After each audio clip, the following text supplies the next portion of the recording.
Hello everyone, welcome to MS Study Guru. क्या हाल चाल है आप सबके। आज की इस वीडियो में बात करने वाले हैं कि अगर आपने इकोनॉमिक्स पढ़ी है, इकोनॉमिक्स में अपना मास्टर्स किया है या बैचलर किया है, तो आपके पास क्या क्या करियर अपॉर्चुनिटीज है, क्या क्या आप कर सकते हैं, जॉब अपॉर्चुनिटीज क्या क्या हैं। ठीक है, तो इन सब के बारे में डिस्कस करने वाले हैं। बेसिकली आज की वीडियो में मैं 3 मॉड्यूल्स की बात करने वाली हूँ। एक तो आपके पास गवर्नमेंट जॉब अपॉर्चुनिटीज क्या है इकोनॉमिक्स के फील्ड में, अगर आपने पढ़ा है, मास्टर्स किया है, बैचलर किया है। प्राइवेट जॉब अपॉर्चुनिटीज आपके पास क्या है, दूसरा मॉड्यूल ये। तीसरा मॉड्यूल सेल्फ एम्प्लॉयमेंट अपॉर्चुनिटीज आपके पास क्या क्या है। ठीक है जी, तो इन तीनों मॉड्यूल्स के बारे में बारी बारी जिक्र करेंगे और पूरा डिटेल में आपको ये चीज पढ़ाऊंगी। ऐसा नहीं है कि सिर्फ बता दिया कि ये कर सकते हैं, उसको कैसे कर सकते हैं, है ना। उस चीज को अचीव करने के लिए क्या करना है, आगे स्टेप्स क्या रहने चाहिए, आपकी क्या अप्रोच रहनी चाहिए, उनके बारे में भी हम उन चीजों के बारे में भी डिस्कस करेंगे। ठीक है जी, पूरी वीडियो को एंड तक देखिएगा। यहाँ से आप मेरी ऐप स्कैन कर सकते हैं। यहाँ पे हमारे इकोनॉमिक्स रिलेटेड जो भी स्पेशलाइज्ड कोर्सेज है इकोनॉमिक्स में वो अवेलेबल है, जैसे assistant professor UGC NET economics में हमारा स्पेशलाइजेशन है, GATE economics, RBI DPR, assistant professor economics के तमाम कोर्सेज हमारे पास अवेलेबल हैं। डिस्क्रिप्शन में आपको मेरे टेलीग्राम का लिंक दिया गया है, मेरी बुक्स का लिंक भी दिया गया है। ठीक है जी। जी हाँ, तो देखिए,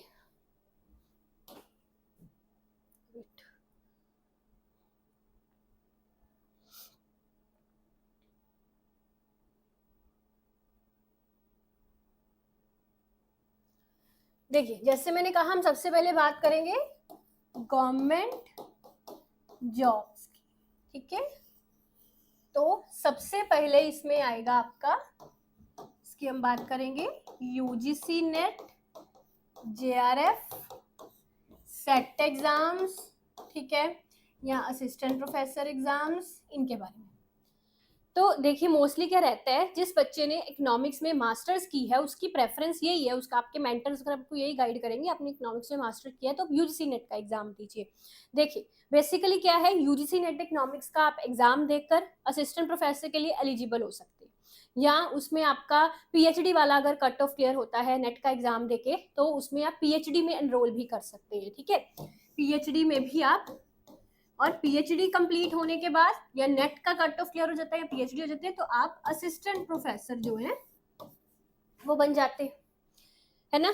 तो बेसिकली ये, अगर आप असिस्टेंट प्रोफेसर बनना चाहते हैं, लेक्चरर बनना चाहते हैं, है ना, तो उसके लिए यही एग्जाम आपको देना पड़ेगा।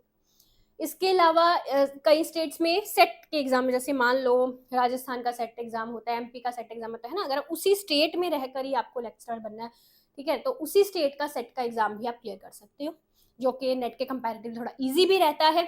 और यहाँ पे चीज और है, जैसे अगर आपका जेआरएफ क्लियर हो जाता है, जेआरएफ क्लियर हो जाता है तो आप फेलोशिप के थ्रू पीएचडी करोगे, है ना, वो भी एक बहुत अच्छी करियर अपॉर्चुनिटी है। देखिए बेसिकली जेआरएफ क्लियर करने के बाद आपका जो फेलोशिप अमाउंट होता है बहुत बढ़िया होता है, कि जॉब से कम नहीं होता वो, है ना। तो 3-4 साल या 5 साल जितने भी टाइम के पीएचडी कर रहे हैं, साथ साथ में फेलोशिप लेकर पीएचडी कर रहे हैं, बहुत अच्छा खासा अमाउंट आपको मिल रहा है, वो भी एक जॉब की तरह ही आपके लिए काम कर रहा है कहीं ना कहीं। बट प्रॉब्लम यह कि वो आपको उतना टाइम ही मिल रहा है जितनी देर आपकी पीएचडी चल रही है। उसके बाद आप यूनिवर्सिटीज में या आईआईटीज में भी रिसर्च असिस्टेंट की पोस्ट होती है, रिसर्च फेलो की पोस्ट होती है, उसके लिए अप्लाई कर सकते हैं। अगर आपको स्पेशलाइजेशन है आपका कि मुझे रिसर्च के फील्ड में जाना है, टीचिंग के फील्ड में नहीं जाना, है ना, तो रिसर्च के फील्ड में जाने के लिए रिसर्च असिस्टेंट, रिसर्च फेलोज, ऐसी पोस्टें निकलती हैं, वहां पे आप अप्लाई करिए। अगर पर्टिकुलर टीचिंग के फील्ड में जाना चाहते हैं तो मैंने ऊपर वाला ऑप्शन बताया आपको, नेट करिए और असिस्टेंट प्रोफेसर के लिए अप्लाई करिए, है ना। बट स्पेशलाइज्ड आप स्पेशलाइजेशन आप रिसर्च में भी अपने दिखा सकते हैं, अगर आपका टीचिंग में मन नहीं है तो। ठीक है, तो उसके लिए पीएचडी करने के बाद आप इन पोस्टों के लिए अप्लाई कर सकते हैं, रिसर्च असिस्टेंट। कहीं कई यूनिवर्सिटीज में तो नेट वालों को भी as a research assistant, research fellow hire करते हैं। ठीक है, बट ये आप पर है कि आपने टीचिंग पोस्ट के लिए अप्लाई करना है या रिसर्च वाली पोस्ट के लिए अप्लाई करना है। ठीक है जी, ये हो गया। अब इसके अलावा स्कूल लेवल की टीचिंग भी है, जैसे आपका टेट का एग्जाम अगर आप क्लियर कर लेते हैं, है ना, तो गवर्नमेंट स्कूल्स में भी आप बीएड वगैरह कर टीचिंग कर सकते हो। ठीक है जी, फिर तीसरी चीज है यहाँ पे इंडियन इकोनॉमिक सर्विस का एग्जाम, आईएएस का एग्जाम। ये जो इंडियन इकोनॉमिक सर्विस का एग्जाम रहता है, ये मास्टर्स इसकी एलिजिबिलिटी होती है। ठीक है, मास्टर्स इन इकोनॉमिक्स आप कर इस एग्जाम की तैयारी भी कर सकते हो, बट ये एग्जाम नेट के लेवल से थोड़ा डिफिकल्ट लेवल है इसका। ठीक है, बिकॉज इसमें आपका रिटर्न भी रहता है, उसके बाद इंटरव्यू होता है। तो ये डिफिकल्ट एग्जाम इसलिए भी है थोड़ा, बिकॉज इसमें पोस्ट बहुत कम निकलती है। जैसे नेट में तो कितना कट ऑफ का क्राइटेरिया रहता है कि इतना कट ऑफ क्लियर कर लोगे तो, है ना, इसमें पोस्ट ही बहुत कम निकलती हैं, मुश्किल से 15-20 पोस्टें इसमें निकलती हैं। तो उसके लिए ही पूरे ऑल ओवर इंडिया से कैंडिडेट लड़ रहे होते हैं। तो वो चीज़ इस एग्जाम को कॉम्प्लिकेटेड बनाती है बेसिकली, क्योंकि इसमें पोस्टें कम निकलती हैं। ठीक है, चौथी चीज आती है इसमें आरबीआई ग्रेड बी डीपीआर का एग्जाम। तो इकोनॉमिक्स वाले बच्चों के लिए, स्पेशलाइजेशन के लिए इकोनॉमिक्स में वो डीपीआर का एक एग्जाम कंडक्ट करवाते हैं। ठीक है, आरबीआई का है, एक आरबीआई ग्रेड बी और होता है, एक स्पेशली डीपीआर का होता है जो इकोनॉमिक्स वालों के लिए होता है। ठीक है, इसके लिए आप अप्लाई, ये हमारे एप्लीकेशन पर भी अवेलेबल है आरबीआई डीपीआर का एग्जाम, इसके लिए आप अप्लाई कर सकते हैं। ये एग्जाम की तैयारी करिए, इसके फॉर्म भरिए, और इस एग्जाम, इसका भी level Indian Economic service exam की तरह ही रहता है। ठीक है, बट इसमें पोस्टें इसके कंपैरेटिवली थोड़ी फिर भी ज़्यादा होती है। ठीक है, पांचवी चीज़, अब यहाँ पे जैसे कईयों का एग्रीकल्चरल इकोनॉमिक्स में स्पेशलाइजेशन होता है ना, नबार्ड के एग्जाम्स निकलते हैं, थोड़ा एग्रीकल्चर इकोनॉमिक्स में अगर आपका थोड़ा स्पेशलाइजेशन है तो उसके लिए आप जा सकते हैं। फिर यहाँ पे एक आपका सेबी का एग्जाम होता है, बट ये एग्जाम एक होता है रिसर्च स्ट्रीम वाला, सेबी रिसर्च स्ट्रीम करके होता है एग्जाम, जो इकोनॉमिक्स, जिनका इकोनॉमिक्स में स्पेशलाइजेशन है उनके लिए ये होता है रिसर्च स्ट्रीम वाला। ठीक है, सेबी के बहुत तरह के एग्जाम निकलते हैं, बट आपको पता होना चाहिए कि जो इकोनॉमिक्स वाले स्पेशलाइज्ड बच्चे हैं उनके लिए सेबी रिसर्च स्ट्रीम वाली इस तरह से पोस्टें निकलती हैं। ठीक है, तो उसके लिए आप जा सकते हैं। ये हो गई बात। तो बेसिकली इन कंक्लूजन अगर मैं बताऊं तो गवर्नमेंट स्कूल्स, गवर्नमेंट कॉलेजेस और अपना गवर्नमेंट इंस्टीट्यूट्स में as a research assistant, teaching, फिर Indian Economic Service, RBI, NABARD, मतलब, और एक चीज़ और यहाँ पे लिख सकते हैं, जैसे जो गवर्नमेंट बैंक्स होते हैं, है ना, गवर्नमेंट जैसे एसबीआई, तो इनके भी एग्जाम्स होते हैं, उनके लिए भी आप जा सकते हैं। तैयारी करनी पड़ेगी, ओब्वियसली हार्डकोर प्रिपरेशन करनी पड़ेगी। ठीक है, अच्छा अब आगे देखिए। आगे जाने से पहले मैं आपको दिखा दूं कि हमारा जो नया बैच है 20th से स्टार्ट होने जा रहा है, यूजीसी नेट इकोनॉमिक्स का लाइव बैच जून 2025 के लिए। पेपर 1 और पेपर 2 इकोनॉमिक्स दोनों रहेंगे। Haryana assistant professor, RPSC first grade, है ना, और उसकी टेस्ट सीरीज, जेकेपीएससी लेक्चरर, ये सभी एग्जाम की तैयारी आप हमारे साथ कर सकते हैं। इसके अलावा ये देखिए, ये हमारी लास्ट ईयर की सक्सेस स्टोरीज है सारी। ये आरबीआई ग्रेड बी डीपर और गेट इकोनॉमिक्स के courses, BD, triple SB, PGT, KVS, PGT, MPPS, assistant professor, SET economics, ठीक है, ये सारे कोर्सेज हमारे पास जो है वो अवेलेबल हैं। अच्छा, अब मैं आगे बात करने वाली हूँ प्राइवेट जॉब्स के बारे में। प्राइवेट जॉब्स, देखिए, ये एक कहने की बात है, सभी गवर्नमेंट पर ही बोलते हैं कि गवर्नमेंट जॉब ही अच्छी है, गवर्नमेंट जॉब अच्छी, से जरूरी नहीं है। ठीक है, प्राइवेट जॉब्स के अपने मेरिट्स डिमेरिट्स होते हैं, गवर्नमेंट जॉब्स के अपने मेरिट्स डिमेरिट्स होते हैं। गवर्नमेंट जॉब आपको सिक्योरिटी प्रोवाइड करती है, इसमें कोई शक नहीं है। ठीक है, बट प्राइवेट जॉब्स के भी कई अपने मेरिट्स होते हैं। बहुत सारी प्राइवेट जॉब्स में जो सैलरी है, जो इंक्रीमेंट्स है, जो पे स्केल रहते हैं, वो गवर्नमेंट जॉब से ज़्यादा रहते हैं, और प्रमोशंस भी कई प्राइवेट जॉब्स में ज़्यादा जल्दी हो जाते हैं as compare to government jobs. बहुत सारी ऐसी प्राइवेट जॉब्स हैं, उनके बारे में जिक्र भी करेंगे। देखिए, प्राइवेट जॉब्स में सबसे पहले तो आता है कि जैसे हमने वहाँ पे बात की थी कि गवर्नमेंट कॉलेज या गवर्नमेंट यूनिवर्सिटी में आप असिस्टेंट प्रोफेसर के लिए कर सकते हैं, है ना, वही चीज़ अब यूजीसी नेट का एग्जाम करके private colleges and private universities में भी अप्लाई कर सकते हैं। मैं आपको एक एग्जांपल के तौर पे बताती हूँ। हमारे यहाँ पे लवली प्रोफेशनल यूनिवर्सिटी जो है पंजाब में, एलपीयू, उसमें जो असिस्टेंट प्रोफेसर का पे ग्रेड है वो काफ़ी ज़्यादा है as compare to government universities के।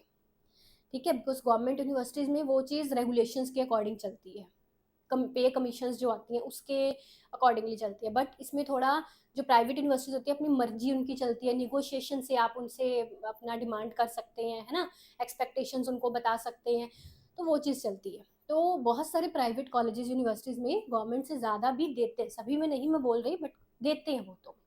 ठीक है, तो आप अपना नेट वगैरह की एलिजिबिलिटी क्लियर कर लेते हैं, पीएचडी कर लेते हैं, तो आप प्राइवेट सेक्टर में भी कॉलेजेस एंड यूनिवर्सिटीज़ में अप्लाई कर सकते हैं, ट्राई कर सकते हैं। पहले आपको एडहॉक पर मिल जाएगी, है ना, उसके बाद रेगुलर एकदम से नहीं मिल जाती, रेगुलर भी हो जाएगी अगर आप उसी फील्ड में एक बार घुस जाएं बस, उसके बाद चीज़ें अपने आप क्लियर होती जाती है, सामने आती रहती है, रास्ते खुलते रहते हैं, है ना।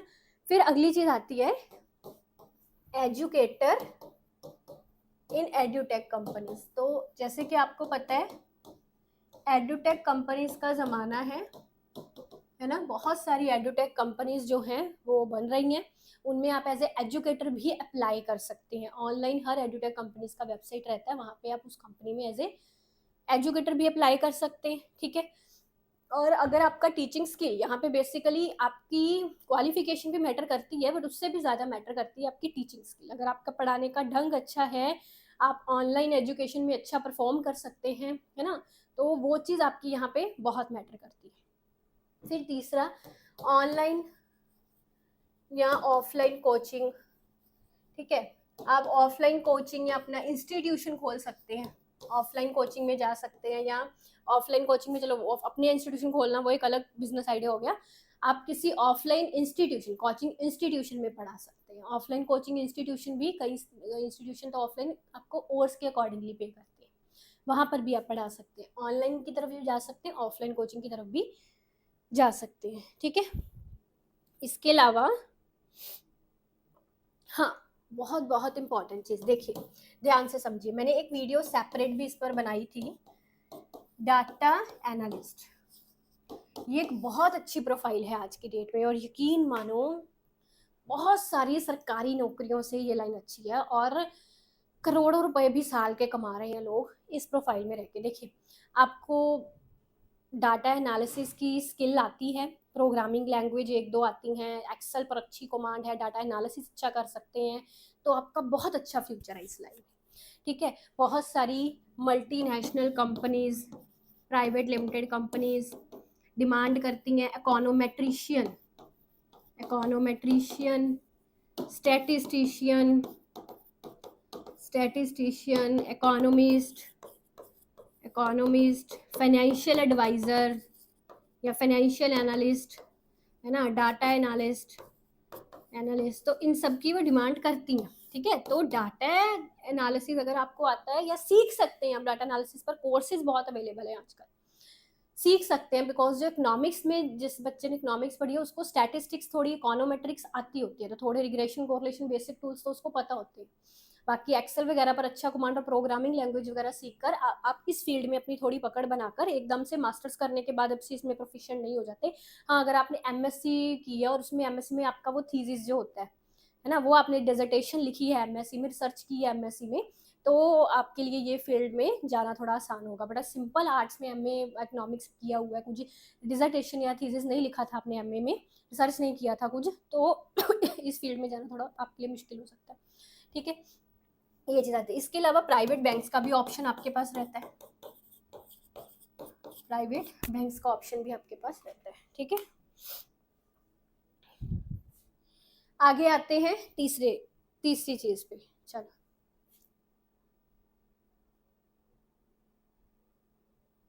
अब यहाँ पे मैं कुछ आपको सेल्फ बिजनेस आइडियाज बताऊंगी। देखिए, एक ना आजकल बहुत ट्रेंड है स्टॉक मार्केट एक्सपर्ट जो होते हैं उनका, स्टॉक मार्केट एक्सपर्ट्स, जी हाँ। देखिए, अगर आपने इकोनॉमिक्स में मास्टर्स किया, एकदम से आपको सारा स्टॉक मार्केट की नॉलेज तो नहीं हो जाती, बिकॉज मनी एंड बैंकिंग एक पर्टिकुलर सब, मतलब इकोनॉमिक्स का एक सब पार्ट है ना। तो मतलब उसमें अगर आपने इकोनॉमिक्स में किया है मास्टर्स वगैरह, तो उसके बाद भी आपको थोड़ा सीखना पड़ेगा स्टॉक मार्केट के बारे में, उसको कोर्स करना पड़ेगा, है ना। बट नॉन इकोनॉमिक्स बैकग्राउंड वाले बच्चे के लिए स्टॉक मार्केट के लिए सीखना थोड़ा ज़्यादा कॉम्प्लिकेटेड होगा एज अगेंस्ट अगर आप इकोनॉमिक्स वाले हैं, आपके लिए स्टॉक मार्केट सीखना आसान होगा, क्योंकि मनी एंड बैंकिंग तो आपने पढ़ाई है। मैंने यूजीसी नेट की तैयारी में भी आपको मनी एंड बैंकिंग पढ़ाया, बेसिक स्टॉक मार्केट की काफ़ी सारी टर्म्स आपको उसमें समझाई होंगी थेरेटिकली, है ना। तो इकोनॉमिक्स वाले बच्चे के लिए स्टॉक मार्केट के बारे में सीखना इजी है as compare to other background में, अगर आपने अपना ग्रेजुएशन या पोस्ट ग्रेजुएशन की, है ना। तो आप इस फील्ड में जा सकते हैं, इसका कोई कोर्स वगैरह भी लगा सकते हैं, इसको सीख सकते हैं यूट्यूब वीडियो से, और इसके रिलेटेड अपना कोई यूट्यूब चैनल या अपना कोई प्लेटफॉर्म शुरू कर सकते हैं, और या फिर खुद इन्वेस्ट कर सकते हैं, है ना। स्टॉक्स में आप खुद इन्वेस्ट कर सकते हैं और अच्छी अर्निंग कर सकते हैं, तो ये चीज़ भी आप कर सकते हैं। फिर दूसरी चीज़, जैसे मैंने पहले भी बताया था, यूट्यूब पर आप पढ़ा सकते हैं, ठीक है। ऑनलाइन टीचिंग कर सकते हैं, जो +1 +2 इकोनॉमिक्स है उनको पढ़ा सकते हैं, है ना, काफ़ी उसमें स्टूडेंट्स रहते हैं। ठीक है जी, सो जिसको हम बोलते हैं डिजिटल एजुकेशन। इसके अलावा जैसे ना कुछ गवर्नमेंट के भी आजकल ऑनलाइन प्लेटफॉर्म, जैसे स्वयं प्रभा के बारे में आप सुना होगा, उसमें भी आप अप्लाई वगैरह करके ऑनलाइन टीचिंग में अपना कदम बढ़ा सकते हैं। और या फिर आप थोड़ा इन्वेस्टमेंट करके अपना ऑफलाइन सेंटर भी कोई खोल सकते हैं, है ना। तो इस तरह के बिजनेस आइडियाज में आप जा सकते हैं। तो अब देखिए, हर एक चीज़ का अपना ड्रॉबैक है, अपना मेरिट भी है, डीमेरिट भी है। गवर्नमेंट जॉब आपको सेफ एंड सिक्योर सारी उम्र एक बजी हुई इनकम जिसको हम बोलते हैं वो देती है। ठीक है, प्राइवेट जॉब्स में ऐसा कुछ नहीं है, सिक्योरिटी नहीं है बिल्कुल भी। हाँ, बट बहुत सारी प्राइवेट जॉब्स गवर्नमेंट जॉब से ज़्यादा सैलरी भी देती है। सेल्फ बिजनेस जो है, इसमें इसकी लिमिट की इसका लिमिट ही नहीं है कोई, है ना, इसकी अर्निंग की कोई लिमिट ही नहीं है। बट इसको खड़ा करना, इसमें अपना इन्वेस्टमेंट करना या एक अपना सेल्फ बिजनेस खड़ा करना, वो थोड़ा ज़्यादा कॉम्प्लिकेटेड प्रोसेस है ना। तो बेस्ट ऑफ लक आप सबको। Thank you.